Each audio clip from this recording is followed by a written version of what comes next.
মই আজি এটা কালাৰফুল কেক বনাব লৈছোঁ।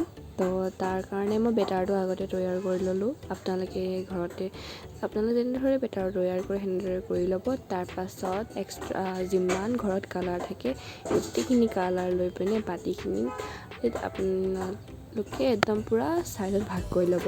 মোৰ ওচৰত কালাৰ 4টাই আছিলে কাৰণে মই 4টা ভাগতে ভাগ কৰিলোঁ।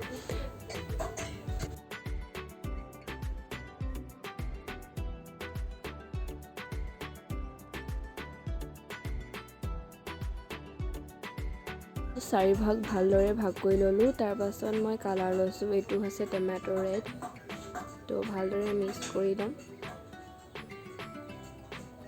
লাইটৰ পোহৰৰ ৰেড লগা নাই, কিন্তু ইভাগে ৰেডে হয়। তাৰপাছত এইটো হৈছে পিংক কালাৰ। মই এইটো হৈছে লিকুইড কালাৰটো, সেইবাবে মই 3 ড্ৰপ দিছোঁ। জেল কালাৰ হ'লে 1 ড্ৰপ দিলে হয় বাৰু।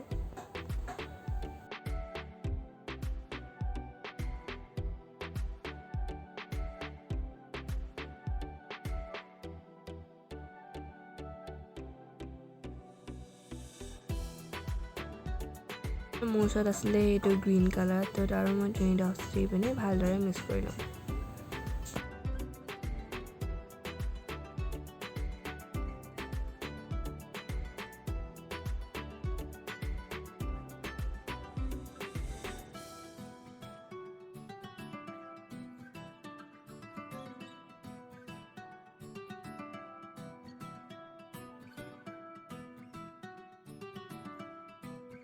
এণ্ড লাষ্টত আছে য়েল্লো কালাৰ।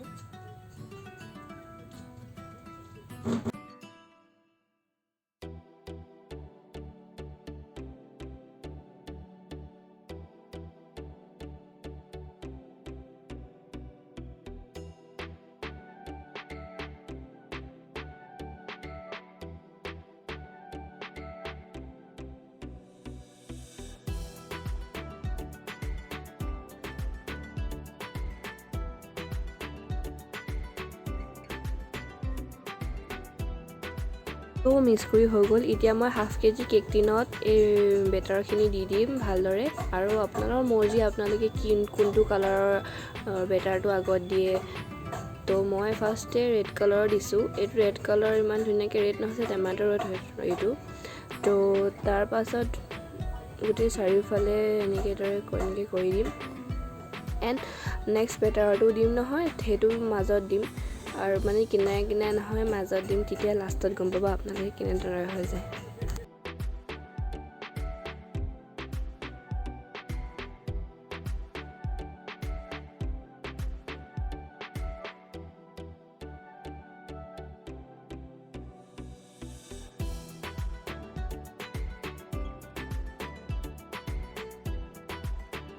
আৰু মই ভিডিঅ'টোত যি বস্তু ইউজ কৰিছোঁ সকলোবোৰ লিংক ডেছক্ৰিপশ্যনত দিয়া থাকিব, আপোনালোকে পাৰিলে চাই ল'ব আৰু।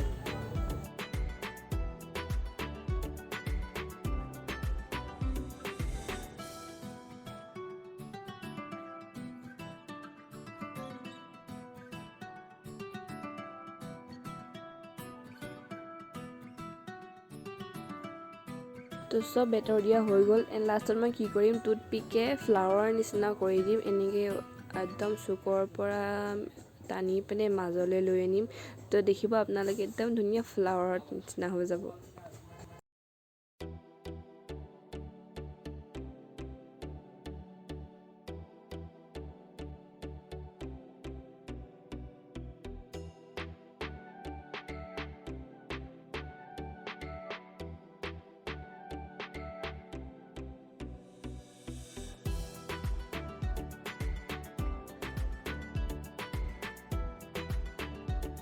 তো চাওক কিমান ধুনীয়া লাগিছে আৰু কিমান কিউট লাগিছে, আৰু কালাৰবোৰ ধুনীয়াকৈ হৈ গৈছে।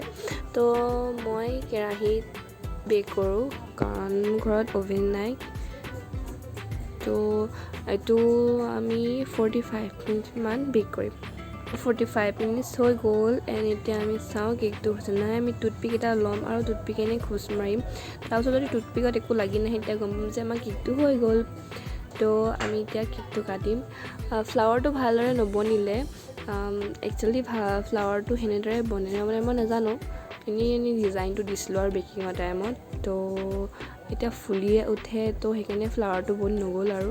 কিন্তু স্পঞ্জটো বহুতেই কোমল হৈছে আৰু খাবলৈ আৰু বহুতেই ধুনীয়া হৈছে আৰু ভিতৰৰ পৰা দেখিবলৈও বহুত ধুনীয়া। তো আমি কেকটো কাটিম দেই।